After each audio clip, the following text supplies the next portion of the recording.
The orphanage sat on the edge of the mining colony far from the main city, under a cold, pale sky. Its walls were made of metal panels, patched together over years, with soft blue lights glowing faintly along the corners. Inside, the rooms were small and crowded, filled with children of many different alien species. Their shapes and colors were strange to any outsider. Some had wings, some had extra arms, some had skin that shimmered like metal, but they all shared the same tired eyes and quiet loneliness. Lyra, a tiny winged girl no bigger than a basket, moved carefully across the floor.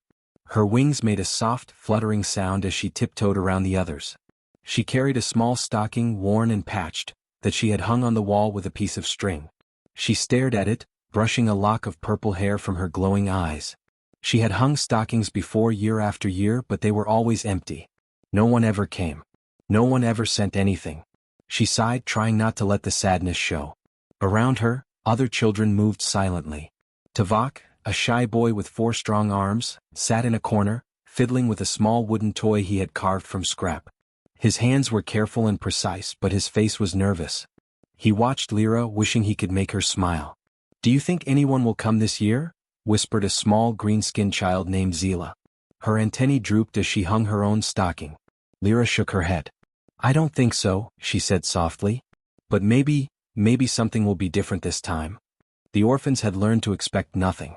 The colony was harsh, and most adults were too busy to notice children. Supplies came only once in a while, and gifts were almost unheard of. They had learned to share, to make their own games, and to find small joys in tiny things. A glowing rock, a scrap of cloth, a song they sang to each other, they held on to these because they had no one else. That night, the wind blew across the metal roofs, making a hollow, whistling sound. The orphans huddled together in the main hall, their different bodies pressing close for warmth. Lyra perched on a small bench, looking out of the window at the distant stars. She loved the stars. They were far away, bright, and always there. Sometimes she imagined that someone out there, somewhere, was thinking of them too. Tuvok crept over to her, holding the little wooden toy. "I made this for you," he said quietly. His extra arms carefully handed it to her. Lyra smiled faintly, taking the toy. It was simple, just a small carved bird, but it had smooth wings that moved when she tilted it. "Thank you, Tuvok," she said. "It's beautiful." For a moment, the loneliness felt a little lighter. The children leaned together, sharing stories and whispers. They talked about the stars, about the games they made up, about the little secrets they kept from the adults. Each story was small, but it made them feel like they belonged somewhere. Lyra looked back at the stockings. Each one was small and simple, some torn at the edges, some barely held together with string. She imagined them full of light and toys and laughter, but the truth was always the same: they were empty. And still she held on to hope. Even if it was only a tiny spark, she refused to let it die. Outside, the colony slept under the cold, quiet sky. No one noticed the little orphanage. The adults were busy, the machines were loud, and the children were invisible. But inside, the orphans dreamed. They dreamed of warmth, of kindness, of someone who would see them not as strange aliens or burdens, but as children who mattered. As the night deepened, Lyra closed her eyes and whispered to the stars, "Please, let something happen this year." Tuvok, curled up nearby, whispered too, "Please?" The wind moved through the hall, brushing past the children's faces like a soft hand. The metal walls rattled gently, and for a moment, it almost felt like the world was listening. The orphans fell asleep in a quiet, hopeful circle. Even if no one came, they had each other, and that was something. But deep down, Lyra and Tuvok both felt that maybe, just maybe, this year could be different. And somewhere in the galaxy, unseen, someone was starting to notice. The next morning, the orphanage was quiet, colder than usual. The children moved slowly, rubbing their eyes and yawning. Outside, the pale sun reflected off the metal walls, giving the building a faint silver glow. Lyra flapped her tiny wings to warm herself, glancing around at the other orphans. Their faces looked tired but determined. They had learned to survive, but deep down they all wished for something more. That day, a human ship arrived in the distance. The children had never seen a human up close before. The ship was large, shining with bright white lights, cutting across the dull gray of the colony. Lyra's eyes widened as she watched it land. She had heard stories of humans from older children who had seen them once or twice during supply deliveries. Humans were different, tall, strong, and strangely kind. They looked ordinary, but somehow the orphans had always felt that humans could be trusted. A ladder extended from the ship to the ground, and a single human stepped out. His uniform was simple, marked with small badges of rank, but his presence seemed larger than life. His eyes scanned the area carefully, and when they landed on the orphanage, something in them softened. This human was Captain Eli Ward. He had been traveling across the outer colonies for years, delivering supplies and checking on remote settlements. He had seen harsh worlds and cruel leaders, but something about this orphanage caught his attention. Perhaps it was the way the building seemed so small and fragile in the vast emptiness of the mining colony, or maybe it was the faint flicker of life inside that he could almost feel from outside. Whatever it was, he knew he could not leave without seeing the children. He entered the orphanage slowly. The children froze when they saw him. They had been taught to be cautious around strangers, but there was something different about him. He did not carry weapons or gadgets, only a small satchel. His face was kind, with deep lines from years of experience, and his eyes were full of curiosity and warmth. "Hello," he said softly, his voice carrying across the hall. "I'm Eli. I've come to see you." The children whispered to each other, unsure what to do. Lyra stepped forward, flapping her wings nervously. "Why are you here?" she asked. Her voice was small but clear. "I heard about you," Eli replied. "I heard that no one comes to visit, no one brings gifts, no one notices. I wanted to see if that is true." Lyra's heart raced. She had told herself that no one cared, that no one would ever notice them. But here was a human standing in front of them, acknowledging their existence. It was almost too much to believe. Eli looked around the room. He noticed the empty stockings hanging along the walls. Some were torn, some were patched, some barely hung on by a single thread. He crouched down so he was at eye level with the children. "I see your stockings," he said gently. "Empty, I suppose?" The children nodded, their faces downcast. Lyra bit her lip, feeling embarrassed and ashamed. "We don't expect anything," she whispered. "No one remembers us." Eli's expression hardened slightly, not with anger, but with determination. "That is wrong," he said firmly. "No child should ever feel forgotten. You deserve better. You deserve joy. You deserve everything." The children blinked at him. They had never heard words like this directed at them. Humans usually spoke to them in commands or instructions, never with kindness. Tuvok's small arms twitched as he fidgeted with the wooden bird he had made. He could not believe someone actually cared. Eli stood up, brushing his hands against his uniform. "I can't stay long," he said. "I have many places to go. But I can make sure that something changes. I can help you." The children exchanged uncertain glances. Help was a strange word. It promised something they had never experienced, something they could barely imagine. But the hope in Eli's voice made their hearts stir. For the first time they felt the possibility that maybe this year could be different. Eli looked around the room once more, his eyes scanning every child. He saw the loneliness in their faces, the sadness in their eyes, but also something else: resilience. They had survived in this harsh world and they were still kind to each other, still hopeful. That was rare. That was human-like, he thought. And maybe humans and aliens were not so different after all. He reached into his satchel and pulled out a small glowing device. "This is just a start," he said, placing it on the floor. It projected a soft light, showing pictures of toys, books, and treats from faraway worlds. The children gasped. None of them had ever seen such wonders before. "This is just the beginning," Eli said. "I will make sure your stockings are never empty again. You will see gifts, surprises, and kindness from across the galaxy. You are not forgotten." The children could not contain their excitement. They crowded around the device, pointing and whispering to each other. Lyra felt tears prick at her eyes. For the first time in her life, someone truly cared. Eli smiled at them and stepped back toward his ship. "I have to go now," he said. "But I promise I will return. And when I do, things will be very different for you." As the ship lifted into the sky, the children watched it disappear into the pale sunlight. Lyra looked at the empty stockings again, but this time, her heart felt lighter. Maybe hope was not so fragile after all. Maybe, just maybe, this year would bring something wonderful. Tuvok whispered almost to himself, "Maybe, this time, it will be real." And deep in his heart, Eli knew that the small spark he had lit in this orphanage would grow into something much bigger than anyone could imagine. After Captain Eli Ward left, the orphanage felt different. The children moved around with a new kind of energy. Even the smallest ones, who usually hid in corners, peeked out of the hallways with curiosity. Lyra flapped her tiny wings, trying to imagine what Eli had promised. Stockings that were never empty? Gifts from across the galaxy? It sounded impossible, but her heart dared to hope. Tuvok was already thinking about what they could do to help. He gathered a few scraps of paper and small bits of metal. Maybe we can make something to show him we are ready, he said softly to Lyra. Something he would be proud of. Lyra nodded. Yes, we should try. Even if he never comes back, we can make this place brighter. That afternoon the children began preparing. Some cleaned the rooms, sweeping the metal floors and polishing the glowing walls. Others worked on small crafts, folding scraps of cloth into tiny animals or making little drawings of stars and planets. Even Zila, the green-skinned girl, found herself weaving small garlands from threads and wires she found around the orphanage. As they worked, Lyra noticed something strange. Tiny lights began appearing outside the windows. At first she thought it was a reflection from the metal walls, but the lights moved, shifting in patterns she had never seen. Look, she called. The other children crowded to the windows, their eyes wide. Small delivery drones were hovering outside, shining beams of light as they carefully descended. Each drone carried a tiny crate, carefully labeled with names written in a strange human script.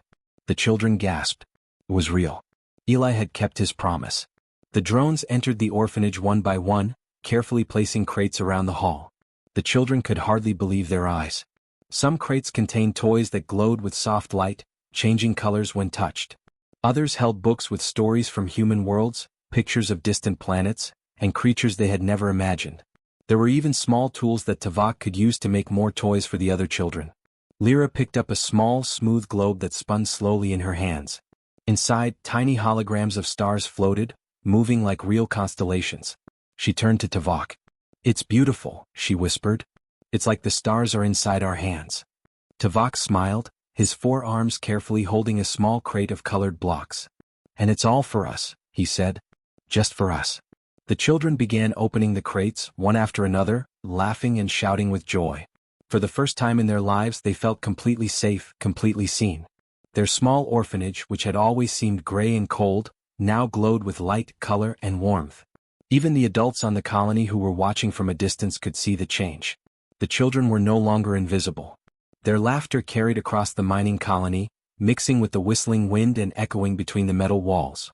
Eli had brought more than gifts, he had brought hope, and hope was something no one could take away. Lyra noticed something else. Each crate had a small note inside, written in Eli's neat handwriting. For the brave, the kind, and the curious. You are not forgotten. The galaxy is watching, and you matter. She read the note aloud, and the words made the children's hearts beat faster. Tuvok added, he believes in us. That is what matters most. The children worked together to sort the gifts into the stockings they had hung earlier. Some stockings were torn, some too small for the new toys, but the children patched them with scraps of cloth and string. Slowly the stockings began to overflow, filled with tiny glowing objects, books and treats. The once empty stockings now shone with light and possibility. As evening approached, the orphanage was transformed. The hall glowed with soft light from the toys, the walls reflected the children's laughter, and the small drones hovered gently, ready to deliver more. Lyra and Tuvok stood together looking at the stockings. They had never seen anything like it. Their small orphanage, which had felt so lonely and forgotten, now felt full of life and love. Lyra flapped her wings almost in disbelief. This is real. Someone cares about us. Tuvok nodded, holding her hand with one of his arms. Not just cares. He believes we can do great things. He believes we matter. Outside, the stars shone brighter than usual. Perhaps it was only their imagination, but it felt as if the galaxy itself was smiling down on the orphanage. Eli's promise had begun, and the children felt it deep in their hearts. That night, the children huddled together in the main hall, surrounded by the glowing toys and overflowing stockings. They whispered to each other, sharing dreams and stories, imagining the adventures they could have and the worlds they might visit someday. And somewhere, far away in the darkness of space, Captain Eli Ward watched from his ship. He did not interfere, did not speak. He only watched, knowing that he had planted a seed of hope in this lonely place. A seed that would grow, that would shine, and that would change the lives of these alien children forever. For the first time in their lives, the orphans slept that night not in loneliness, not in fear, but in warmth, light, and the powerful knowledge that they were seen, that they were loved, that they were never, ever forgotten. The next morning, the orphanage was filled with a strange excitement. The children woke early, not to the usual gray light or the cold halls, but to a soft glow coming from their stockings. Lyra stretched her wings and rubbed her eyes, blinking in disbelief. The tiny stocking she had hung last night, the one she thought would remain empty as always, was now overflowing. Small toys glimmered, books stacked neatly, and treats she had never tasted before spilled from the top. She gasped and nudged Tavok, who had been sleeping nearby. "Look," she whispered. It's full." Tavok scrambled up, his forearms shaking with excitement. He pulled open his own stocking and froze. Brightly glowing blocks, small holographic devices and colorful objects tumbled out. This is real," he shouted softly. "It's really real." The other children stirred, drawn by the light and sounds. Zila and the smallest ones ran from their corners, their antennae twitching in amazement. One by one, every child checked their stocking. None were empty. None lacked a gift. Some were even larger than the children themselves, glowing gently as if alive. Lyra carefully picked up a small floating creature, no bigger than her hand. It hovered in the air, spinning slowly, leaving a trail of soft sparkles. "It's beautiful," she exclaimed. Her wings fluttered so fast that the air around her seemed to shimmer. Tavok discovered a small mechanical bird that could sing in different notes when pressed. He wound it up and the sound filled the hall, causing all the children to laugh. It was a sound unlike any they had heard before, a song of joy, of hope, of warmth. The hall itself seemed to change. The lights from the toys reflected off the metal walls, bouncing in rainbow patterns. The once cold orphanage now glowed like a festival, full of color and life. For the first time it did not feel lonely. It felt like home. Lyra turned to the other children. "Who did this? Who could send so many gifts?" she asked, her voice trembling. Tavok held up one of the notes attached to a crate. "It's from a human," he said. "Captain Eli Ward. He promised we wouldn't be forgotten." The children gasped. Humans were far away, strangers from another world. They had never expected anyone to care so much. And yet here it was, proof that someone believed in them. That they mattered. Excited whispers filled the hall. The children touched every gift, opened every crate and explored every toy. They laughed and pointed, sharing their discoveries. Some of the smaller children hugged glowing creatures to their chests, amazed that they could actually hold something magical. Others started imagining games they could play, using the toys and tools in ways even the humans had not thought of. Lyra carefully placed the floating creature on a shelf and turned to the rest. "We have to take care of this. We have to make sure it stays safe and that it stays ours." Tavok nodded. "And we have to use these things to help each other," he said. "We can make more toys, more fun, for everyone here." The children spent the whole morning exploring. They discovered small puzzle devices that glowed when solved, books with stories from other galaxies, and tiny mechanical animals that could crawl and hover. Every gift was unique, designed to suit each child's needs and abilities. They laughed at the surprises, marveling at how someone could know so much about them without even meeting them in person. Lyra finally sat down in the middle of the hall, her wings drooping with happiness. "I can't believe this," she whispered. "All this, for us?" "Yes," Tavok said. "Someone believes we can be happy. Someone believes we deserve this." The children worked together to arrange the gifts, stacking books, placing toys carefully, and making space for the glowing creatures. The orphanage seemed alive now, humming softly with energy. Even the smallest lights and sounds gave warmth to every corner. As they paused to catch their breath, Lyra looked out the window. The stars were still shining faintly in the sky. She imagined Eli watching from far away, smiling at their joy. For the first time she felt connected to someone outside the orphanage, to someone who cared deeply. The hall was filled with laughter, chatter, and wonder. It was a sound that had never been heard here before, and it made the walls themselves seem softer. For the first time the orphanage was more than a building. It was a place where hope lived, where joy could grow, and where the children knew they were never alone. Lyra looked at Tavok and the others. "We have to remember this," she said. "This is the first day of something new. The first day we will never forget." The children nodded, feeling the weight and beauty of the moment. They knew that someone had gone to great lengths to make them happy. They knew that this was more than gifts. It was proof that kindness could reach even the farthest, coldest corners of the galaxy. And somewhere out in the vast darkness of space, Captain Eli Ward watched silently. He did not need to see their faces to know they were smiling. He had started something powerful here, a spark that would grow. The children were no longer forgotten.